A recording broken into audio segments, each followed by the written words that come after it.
하나님 말씀 열왕기하 6장 24절에서 30절까지 보겠습니다. 24절에서 30절까지만 보겠습니다. 같이 읽겠습니다.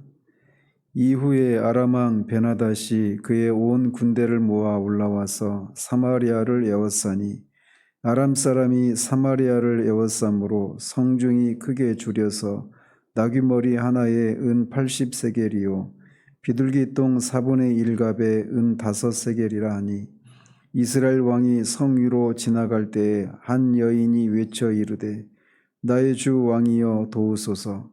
왕이 이르되 여호와께서 너를 돕지 아니하시면 내가 무엇으로 너를 도우랴. 타작마당으로 말미암아 하겠느냐 포도주 틀로 말미암아 하겠느냐 하니라. 또 이르되 무슨 일이냐 하니 여인이 대답하되 이 여인이 내게 이르기를 내 아들을 내놓아라. 우리가 오늘 먹고 내일은 내 아들을 먹자 하며 우리가 드디어 내 아들을 삶아 먹었더니 이튿날에 내가 그 여인에게 이르되 내 아들을 내놓아라. 우리가 먹으리라 하나 그가 그의 아들을 숨겼나이다 하는지라. 왕이 그 여인의 말을 듣고 자기 옷을 찢으니라. 그가 성 위로 지나갈 때에 백성이 본즉 그의 속살에 굵은 배를 입었더라. 아멘.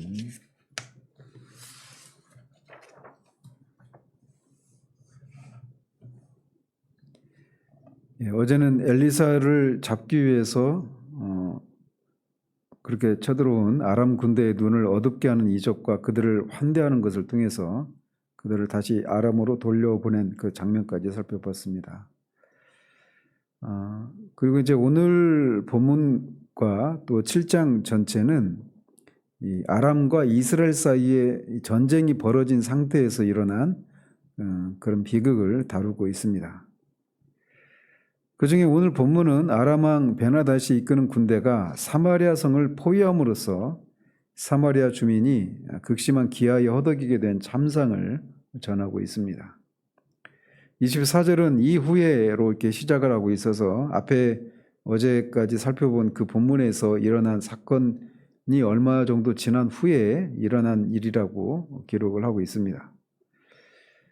그러면서 이제 한 가지 의아한 것이 이제 여기서 말하는 아람 왕이 이제 베나닷이라고 말하는데 이 베나닷이라고 하는 사람이 3명이 등장합니다. 베나닷 이제 그래서 어제 본 그 베나닷 왕은 베나닷 2세였는데 거기서 말하는 베나닷 2세가 또다시 이렇게 쳐들어온 것인지 아니면 뒤에 보면 또 이제 이때 이스라엘 왕이 여호람 왕인데 여호람 왕을 나중에 이제 예후라고 하는 사람이 모반을 해서 그가 왕이 되고 그 예후의 아들이 여호아스라고 하는 왕인데 이 여호아스 왕 때 활약했던 아람의 왕이 아람도 이제 그 왕조가 끊어지고 새로운 왕조가 들어서게 됩니다. 그때 그 하사엘의 아들이 또 베나닷이라고 하는 이제 이름인 왕인데 그 사람의 이제 베나닷 3세가 되는 거죠. 그래서 베나닷 2세냐 베나닷 3세냐 이 두 가지 견해가 이렇게 등장을 하는데 대체적으로 베나닷 2세라고 하는 의견이 우세합니다. 따라서 어제 살펴본 왕도 베나닷 2세인데 또 그런 엘리사의 그런 활약을 통해서 그렇게 번번이 그 복병을 두는 곳마다 엘리사가 다 미리 방비를 하고 또 그렇게 또 눈이 어두워지게 되는 이런 일을 통해서 그런 하나님의 이스라엘에 하나님의 선지자가 있고 그 선지자를 통해서 하나님이 역사하신다라고 하는 것을 그가 정말 이렇게 경험을 했는데도 어떻게 또 이렇게 이스라엘을 쳐들어올 수 있는가 이런 어떤 의문을 가질 수가 있습니다. 그것은 당시 이 엘리사의 활동이 이제 저조했기 때문이다라고 그렇게 저조하다고 파악했기 때문이다 이렇게 말을 할 수가 있습니다. 이교 주술가들은 이제 왕성한 그런 활동을 하고 난 뒤에는 침체되는 경우가 많았기 때문에 이런 이교 사상에 젖어 있는 베나닷 왕이 엘리사가 이제 늙어서 더 이상 어떻게 활동할 수 없는 그런 때다 이렇게 판단을 하고 다시 이스라엘을 쳐들어왔다 이렇게 볼 수가 있다는 거죠. 근데 실상 엘리사가 늙어서 더 이상 활동을 할 수 없는 여호와의 쓰임을 받을 수 없는 그런 상태였다기보다는 대외적인 활동을 줄이고 주로 이제 선지자 제자들을 지도하는 이런 일에 전념했기 때문에 그의 그런 외적인 활동들이 이렇게 두드러지지 않게 되었는데 이거를 이제 잘못 판단하고 이렇게 쳐들어왔다 이렇게 해석을 할 수가 있습니다. 어쨌든 이렇게 해서 아람 군대가 다시 이제 이스라엘을 쳐들어왔고 그들의 전략은 사마리아를 에워싸서 사마리아를 고립시키는 그런 전략을 취했던 겁니다. 그래서 아람 왕 베나닷이 사마리아 성을 완전히 고립시켜서 성으로 이렇게 물자가 들어갈 수 없게 그렇게 완전히 차단을 한 겁니다. 따라서 외부로부터 완전히 고립된 사마리아 성은 시간이 지남에 따라서 비축된 그런 식량이 떨어져 가면서 이제 끔찍한 일이 하나둘씩 벌어지기 시작을 합니다. 그래서 굶어 죽는 고통만큼 큰 고통이 없다고 그럽니다. 북한에도 이제 90년대 중반 이후에 고난의 행군이라고 하는 그 시기에 정말 그렇게 인간이 상상할 수 없는 그런 비극을 이제 경험하게 되는데 이제 그런 비슷한 일이 이 사마리아 성에 일어나게 됩니다. 그러면서 어느 정도로 굶주리는 상황이 있느냐? 먼저는 나귀 머리 하나에 은 80세겔에 팔리게 되었다라고 말합니다. 당시 은 1세겔, 은 1세겔은 일반 노동자의 4일 품삯에 해당이 된다고 합니다. 따라서 은 80세겔은 일반 노동자의 320일의 품삯에 해당되는 돈이에요. 그러니까 뭐 10달이 넘죠. 10달이 넘는 거의 11달 정도의 이 월급을 모아서 나귀 머리 하나를 살 수가 있는 겁니다. 나귀 한 마리도 아니고 나귀 머리 하나를 사는데 은 80이 소요될 정도로 그렇게 엄청나게 이제 그 가격이 솟구친 거죠. 그리고 이 나귀가 정확하게 뭐 부정한 짐승으로 이렇게 분류되어 있지는 않지만 이 나귀도 새김질을 하면서 그 굽이 갈라져 있지 않은 그런 어떤 짐승으로 분류할 수 있기 때문에 부정한 짐승이다 이렇게 충분히 유추할 수가 있습니다. 그래서 식용으로 사용이 금지되어 있는 그런 것인데 특별히 또 그 머리는 먹기에 가장 나쁜 그런 부위였을 거란 말이죠. 그런데 이렇게 부정하게 여겨져서 식용으로도 사용되지 않던 나귀 머리가 그 당시 일반 노동자의 11달의 월급에 해당되는 가격을 주고 거래가 될 정도로 사마리아의 기근이 아주 매우 극심했다라고 하는 것을 알 수가 있습니다. 뿐만 아니라 이제 비둘기똥 4분의 1갑이 은 5세겔에 팔리게 되었다 이렇게 말을 합니다. 여기서 이제 비둘기똥 예전에는 합분갑이라고 했죠. 그러니까 비둘기똥이라고 번역을 했는데 이게 이제 문자적으로 비둘기똥일 수도 있습니다. 그래서 비둘기가 이제 뭐 곡식이나 이런 걸 먹고 그 똥에 이제 그런 소화되지 않은 채로 나오는 그런 곡식을 그렇게 골라내서 먹기 위해서 샀다 이렇게도 볼 수 있고 아니면은 여물지 않은 비둘기 똥 모양의 여물지 않은 콩을 가리킨 수도 있습니다. 근데 그런 이 4분의 1갑은 오늘날의 도량용으로 한 1.2리터 정도 된다고 합니다. 근데 그것이 은 5세겔에 팔릴 정도로 이 사마리아 성내에 먹을 것이 없어서 뭐 아무거라도 막 먹는 겁니다, 지금. 근데 그 가격마저도 엄청나게 지금 솟구친 그런 상황이었던 겁니다. 그러니까 이제 이게 뭐 한두 달 사이에 벌어질 수 있는 일은 아니겠죠. 사마리아 성을 전쟁을 하게 되면은 최소한 나중에 이제 바벨론에 의해서 최종적으로 함락을 할 때도 3년 정도의 그런 이 기간을 거친 후에 그런 이제 결국 멸망을 하는데 여기서도 뭐 3년 정도 지났는지 정확하게는 모릅니다. 어쨌든 꽤나 오랜 시간이 흘렀기 때문에 이런 일이 이제 벌어지기 시작하는 거죠. 그런 상황에서 이스라엘의 왕이 성 위로 지나갑니다. 그러니까 성 위는 이제 성벽을 가리키는데 만리장성 가보지는 않았지만 거기도 이제 폭이 굉장히 넓지 않습니까? 그래서 그 위로 이제 수레가 지나가기도 할 정도로 그 위를 지나가는 겁니다.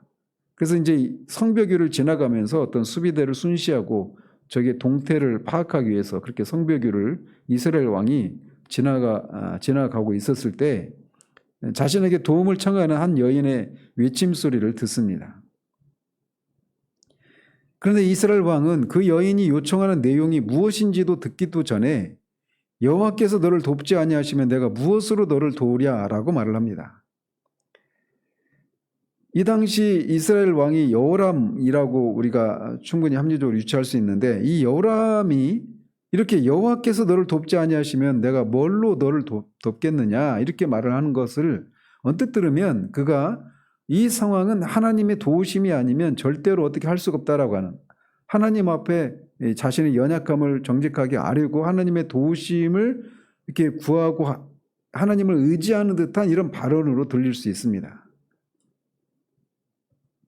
즉 인간의 힘으로는 도무지 해결할 수 없는 그런 극심한 식량난에서 자신이 왕이지만 아무것도 할 수가 없고 오직 하나님만이 이 상황에서 도움을 줄 수 있다. 이렇게 그 신앙 고백을 바르게 하고 있는 것처럼 들릴 수 있지만 뒤에 보여지는 모습을 보면 그는 전혀 여호와 하나님을 신뢰하거나 의지하지도 않는 그리고 이 상황이 여호와 하나님으로 말미암은 것이다라고 하는 것도 인정하지 않는 이런 모습을 보입니다.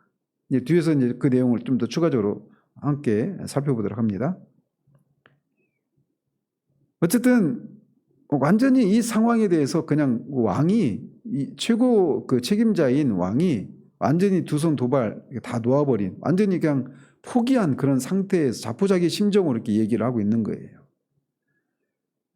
어쨌든 이렇게 여인이 어떤 요청을 하기도 전에 구체적인 내용을 말하기도 전에 이 왕이 이렇게 얘기하고 있는 것은 이미 이런 극심한 식량난으로 인해서 그 백성들의 원성이 자자했고 이미 왕에게 여러 차례 이 문제를 가지고 호소하는 얘기를 들었기 때문에 뻔히 뭐 이번에도 그런 문제겠거니라고 말하면서 이렇게 답을 한 것으로 보여집니다.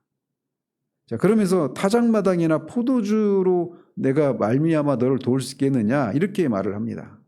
타작마당은 주로 이제 그 사마리아 아마 성 밖에 있었을 것이고 포도주 틀은 성 내에 있었겠지만 뭐 타작을 할 수도 없는 상황이고 또 이 포도주의 틀에 짤 수 있는 포도도 없는 그런 상황에서 그 무엇으로도 할 수가 없는 완전히 그냥 이 그러니까 그 당시에 농경 사회니까 어떤 생산 활동이 완전히 멈춰버려서 더 이상 어떤 것으로도 할 수가 없는 그런 자포자기 심정으로 이렇게 얘기를 하고 있는 거예요. 왕은 이런 사실을 상기시키면서 기근으로 고생하고 있는 백성에게 아무런 도움도 줄 수 없는 그런 암울한 상황을 한탄하고 있는 겁니다. 한편 이렇게 열왕기 저자가 이런 왕의 말을 기록에 남긴 것은 사마리아 성이 하나님의 심판으로 인해서 지금 얼마나 극심한 어려움에 빠져 있는가를 독자들에게 전달하기 위해서라고 할 수가 있습니다. 왜냐하면 이렇게 이런 상황은 이런 타작마당이나 어떤 곡식을 전혀 먹을 수 없는 극심한 이 기근의 상태가 호세아서나 이런 데서 보면 이게 하나님께 범죄한 그런 백성들을 향한 하나님의 심판으로 이렇게 예고된 것이었기 때문에 이 상황을 이렇게 구체적으로 얘기를 하고 있는 겁니다. 왕이 먼저 이렇게 말한 후에야 왕은 그 여인에게 무슨 일이냐 이제서 묻습니다. 그러자 그 여인은 정말 끔찍하고도 충격적인 내용을 말을 합니다. 내용인즉슨 이웃 여인과 이 여인이 서로 약속하기를 자신들의 아들들을 잡아먹자라고 그렇게 서로 논의를 했습니다. 그리고 나서 먼저 이 여인이 자신의 아들을 죽여서 잡아먹고 이제 그 여인의 아들을 잡아먹으려고 했는데 그 여인이 약속과는 달리 자기의 아들을 숨겨버렸다는 겁니다. 그러니까 이 상황에 대해서 너무 억울하니까 죽은 아들을 살려달라는 것이 아니라, 내용은 이어지지 않았지만 그 여인이 부당하게 했으니 그 여인이 어떻게 처벌을 해달라든지 아니면 약속대로 그 아들을 잡아먹을 수 해달라, 이런 내용이 생략되어 있는 그런 내용을 얘기하고 있는 겁니다. 이것은 정말 지금 이 순간에도 막 소름이 끼칠 정도로 끔찍한 그런 일인데, 이 사건은 정말 이거 완전히 어떻게 해결 자체가 불가능한 사건일 뿐만 아니라 기근으로 인해서 인간의 가장 기본적이고도 이 고귀한 성품 가운데 하나인 모성애마저도 상실된 당시 사마리아의 실상을 적나라하게 드러내고 있는 그런 모습이라고 할 수가 있습니다. 이처럼 사마리아는 기근 때문에 자기 자식을 잡아먹는, 그래서 모성애와 인륜마저도 통하지 않는 그런 완전히 정글 사회가 되고 말았던 겁니다. 이런 끔찍한 사건은 겉으로는 인간으로서의 최소한의 그런 양식조차도 잃어버린 당시 사마리아의 그런 암울한, 도덕적으로 완전히 무너져버린 그런 사회 분위기를 반영해주는 그런 기능을 수행하고 있습니다. 그러면서 이런 끔찍한 참극은 이스라엘 역사상 실제로 경험한 적은 한 번도 없었던 그런 사건입니다. 그러나 그렇지만 이런 일이 일어날 것이라고 하는 하나님의 말씀을, 언약을 어기고 배반한 경우에 하나님이 내리시는 심판 중에 가장 마지막 단계에서 일어날 수 있는 심판이 바로 이것이다라고 하는 것을 이미 레위기나 신명기에서 예고하신 바가 있습니다.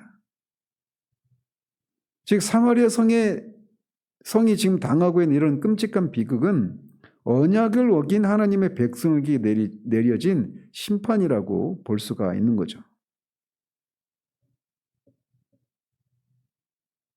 어미가 자기가 낳은 아이를 잡아먹는 이 끔찍한 사건으로 대표되는 이 사마리아 성의 이 현실은 궁극적으로는 하나님을 버리고 우상을 섬긴 결과가 어떤 것인가를 부각시키고 있는 겁니다.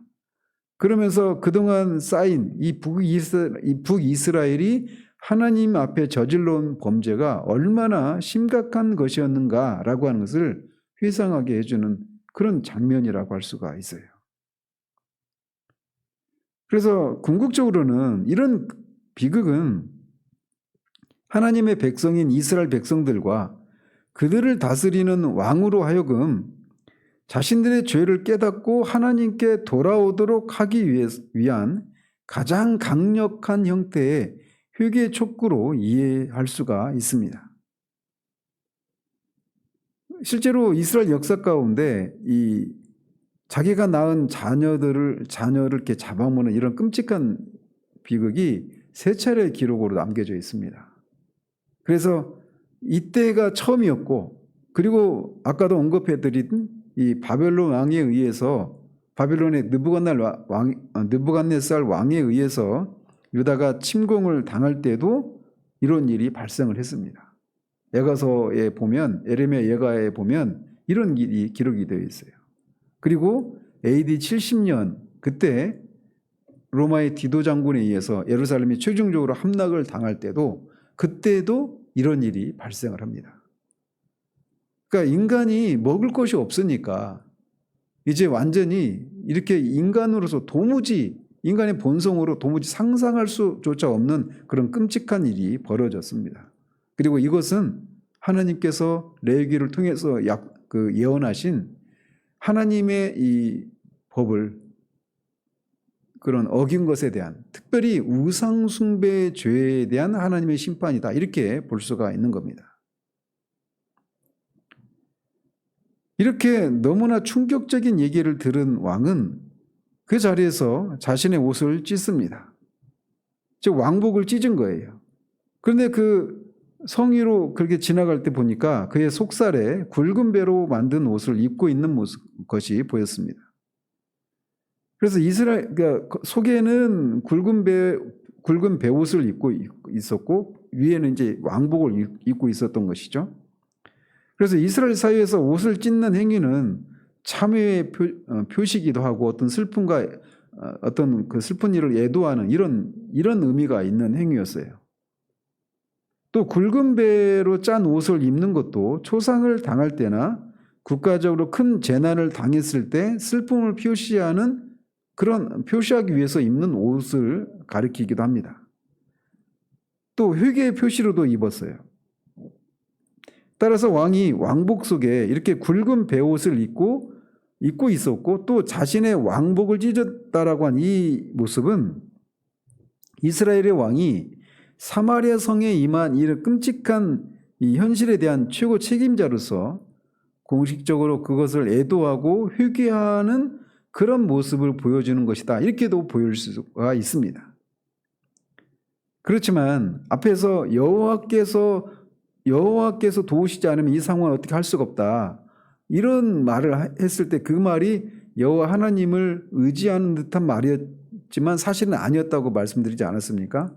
마찬가지로 여기서도 마찬가지입니다. 굵은 베옷을 입고 또 왕복을 찢는 이것도 이런 일이 하나님 자신들의 죄 때문에 하나님이 내린 심판이다라고 하는 것을 바르게 인식하고 그것을 회개하는 이런 모습으로 보여지지만 실상 그렇지 않다라는 겁니다. 왜 그러느냐? 그렇게 말할 수 있는 근거는 이제 다음에 살필 31절 이하에서 이어지는 내용입니다. 이스라엘 왕은 여전히 이 상황을 이런 끔찍한 재난이 발생하게 된 원인이 엘리사라고 그런 규정하고 있어요. 그리고 이 엘리사를 이 상황을 인해서 하나님 앞에 도움을 구하고 회개하는 이런 모습이 아니라 그 장본인인 엘리사를 죽이려고 사람을 보냅니다. 즉 이 모든 책임이 자신과 이스라엘 백성들의 이 죄 때문이다라고 회개의 눈물을 흘리는 것이 아니라 오히려 이 일의 원인이 엘리사에게 있다라고 하면서 엘리사에게 이 재난의 책임을 전가하고 그를 죽이려고 했던 것입니다. 그리고 한편 그러니까 이 이스라엘 왕은 여전히 이런 극심한 심판을 당하는 상황 가운데서도 자신의 죄를 깨닫지도 못하고 인정하고 있지도 않고 있는 모습을 보여주고 있는 거예요. 그리고 이 왕이 겉으로는 왕복을 입고 안에는 굵은 베옷을 입은 이 모습도 이게 하나님 앞에서 취한 자세라기보다는 사람들에게 특별히 백성들에게 이 보이고자 하는 어떤 일종의 쇼맨십에 불과했던 것이라고 볼 수가 있는 겁니다. 즉 북이스라엘이 이런 위기 상황 속에서도 하나님의 시선을 의식해서 굵은 베옷을 입고 왕복을 찢는 것이 아니라 백성들이 자신을 그래도 백성들의 이 고통을 같이 동참하고 아파하고 있다라고 하는 것을 보여주기 위해서 이런 퍼포먼스를 하고 있는 것입니다. 다시 말해서 왕이 겉에는 왕복을 입고 속에는 굵은 배의 옷을 입었다라고 하는 사실을 이 열왕기 저자가 굳이 기록한 이유는 이것을 통해서 이스라엘 왕의 위선을 드러내기 위함이다라고 할 수가 있는 겁니다. 만약 이스라엘 왕이 진정으로 자신의 죄를 회개하고자 하는 그런 마음이 있었다면 왕복을 입는 것 대신에 그냥 굵은 베옷만을 입고 재에 앉아서 자신의 죄를 통에 자복했을 것이란 말이죠. 그러나 그는 왕복을 끝까지 고수하고 있는 모습을 보여주고 있습니다.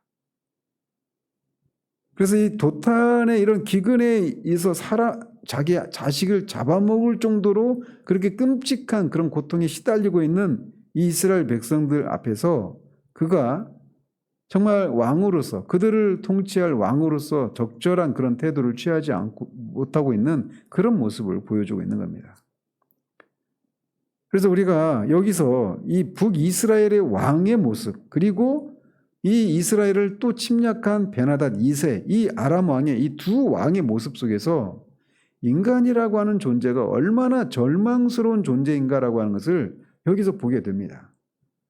베나닷 2세는 이미 여러 차례 선지자의 도움을 통해서 이스라엘을 침략하려고 했지만 엘리사에 의해서 번번이 그 자신의 작전이 다 사전에 다 노출이 되고 방비가 되어서 실패로 끝났고, 결국은 수년 전에는 이 아람 군대가 그렇게 그런 눈이 잠시 멀게 되는 그런 이적을 통해서 그런 일을 당했기 때문에 감히 이스라엘을 침범하리라고는 생각할 수 없는 그런 일을 겪었단 말이에요. 그래서 23절에서도 아람이 더 이상 이스라엘을 침략하지 않았다, 그렇게 결론을 맺었는데, 시간이 흐르고 나서 또다시 여기를 도전을 하는 겁니다. 그러니까 하나님이 이스라엘을 돕고 있고 보호하고 계시다라고 하는 것을 이렇게 경험했음에도 불구하고 또다시 이렇게 무모한 도전을 하고 있는 거예요. 하나님의 놀라운 이적, 그러니까 뭐 우리 입장에서는 이적이지만 그는 그런 이적이라고 하는 이런 표현이 그에게는 맞는 표현은 아니죠. 어쨌든 하나님의 그런 권능을 경험했음에도 불구하고 그가 그것 때문에 두려워서 더 이상 도전하지 않는 것이 아니라 오히려 또 이렇게 다시 도전하는 이런 모습. 얼마나 인간이 마음이 하나님이 그들을 그냥 내버려 두면 얼마나 강팍해질 수 있는가라고 하는 것을 보여주는 겁니다. 출애굽의 가정에서 애굽의 바로 왕에게서도 그런 모습을 보여주죠. 9가지 재앙이 계속 임할 때도 끊임없이 하나님의 뜻에 거스르는 이런 모습이 인간의 모습이에요. 아람 왕 베나다의 모습에서 우리가 그것을 볼 수가 있습니다. 마찬가지로 북이스라엘의 여호람 왕도 마찬가지입니다. 이미 여러 차례 이 이스라엘의 선지자가 있다라고 하는 것을, 그리고 하나님이 정말 이스라엘의 통치자이시다라고 하는 것을 여러 차례 경험했음에도 불구하고 이 마지막 순간에 와서도 여전히 하나님을 하나님으로 인정하지 않고 자신이 이렇게 처한 이 일이 자신들의 그 우상숭배 죄 때문이다라고 하면서 인정하지 않고 있는, 오히려 그 책임을 엘리사에게 돌리고 있는 이런 모습에서 인간이라고 하는 존재가 얼마나 정말 소망이 없는 그런 존재인가라고 하는 것을 여기서 보게 되는 겁니다. 모든 사람이 죄를 범하며 하나님의 영광이 이를 자가 아무도 없다라고 성경이 말하고 있는 것처럼 이방인인 아람 왕도 그렇고 하나님의 택한 백성인 여호람 왕도 그렇고 이스라엘 백성들 전체가 다 지금 그런 상황인 겁니다. 그래서 하나님께서 은혜를 베풀어 주셔서 그 마음을 바꾸시는 일이 일어나기 전까지는 사람은 절대로 자신의 죄를 깨닫지도 인정하지도 거기서 돌이키는 것도 있을 수가 없는 거예요. 그래서 오늘 우리가 이 아침에 이렇게 하나님을 예배하는 그런 사람이 될 수 있었던 것이 전적으로 하나님의 은혜였다라고 하는 것을, 은혜의 그 통치가 저항할 수 없는 하나님의 은혜가 우리 가운데 임했기 때문에 우리가 우리 되었다라는 것을 다시금 보게 됩니다. 그러므로 이 아침에도 이런 이 완악하기 짝이 없는, 강팍하기 짝이 없는 이런 인간 군상들의 이런 모습, 그리고 그 속에서 정말 인간이 얼마나 망가질 수 있는지, 자기가 낳은 자식을 잡아먹을 정도로 인간이라고 하는 존재가 그렇게 소망이 없는 그런 죄인이라는 사실들, 이런 것들을 통해서 하나님께서 그런 인간을 구원하시기 위해서는 인간 스스로 할 수가 없기 때문에 구원자가 반드시 필요하고, 그 구원자가 바로 하나님의 아들이신 예수 그리스도이심을, 그리고 그 예수 그리스도를 통해서 우리를 구원해 주셨음을, 그것이 하나님의 은혜였음을 우리가 이 아침에 다시금 이 끔찍한 현실을 참상 앞에서 우리에게 이루어진 그 일이 얼마나 하나님의 크신 은혜였는가를 다시금 기억할 수 있는 그런 은혜가 있기를 바랍니다. 기도하겠습니다. 하나님 아버지, 정말 인간으로서는 상상할 수 없는 그 끔찍한 일이 벌어진 이 사마리아 성의 그 참상에 대해서 살폈습니다. 그것은 하나님의 언약을 어긴 것에 대한 하나님의 심판으로 끊임없는 경고와 돌이킬 수 있는 기회가 주어져 있었음에도 불구하고 그것을 거부한 그런 것에 대한 하나님의 심판으로 벌어진 이 참상이었음에도 불구하고 이런 참상 앞에서도 여전히 자신의 죄를 인정하고 그 마음을 찢는 이런 일이 일어나기는커녕 오히려 이 속에서도 더 마음이 강팍해져서 선지자를 죽이고자 하는 이런 북이스라엘의 왕, 그리고 이미 여러 차례 하나님의 권능을 경험하고 하나님을 두려워할 수밖에 없는 그런 일이 있었음에도 불구하고 여전히 그렇게 재차 또 침략을 하는 아람 왕의 이 모습 속에서 인간이 얼마나 그냥 하나님이 내버려 두시면 얼마나 완악해질 수 있는지, 얼마나 강팍해질 수 있는지 이런 실상을 보게 됩니다. 그렇기 때문에 인간 스스로는 스스로 구원에 이룰 수가 없고 죄에서 돌이킬 수 없는 존재들임을 다시금 보게 됩니다. 그런데 똑같은 인간이었던 우리가 이른 아침에도 하나님을 예배하기 위해서 이 첫 시간을 열 수 있는 그런 하나님을 섬기는 사람이 되었던 것이 전적으로 하나님의 은혜였음을 주님 앞에 고백을 드리며 그런 은혜를 베푸신 하나님께 찬양과 감사를 올려드립니다. 예수 그리스도 이름으로 기도합니다. 아멘.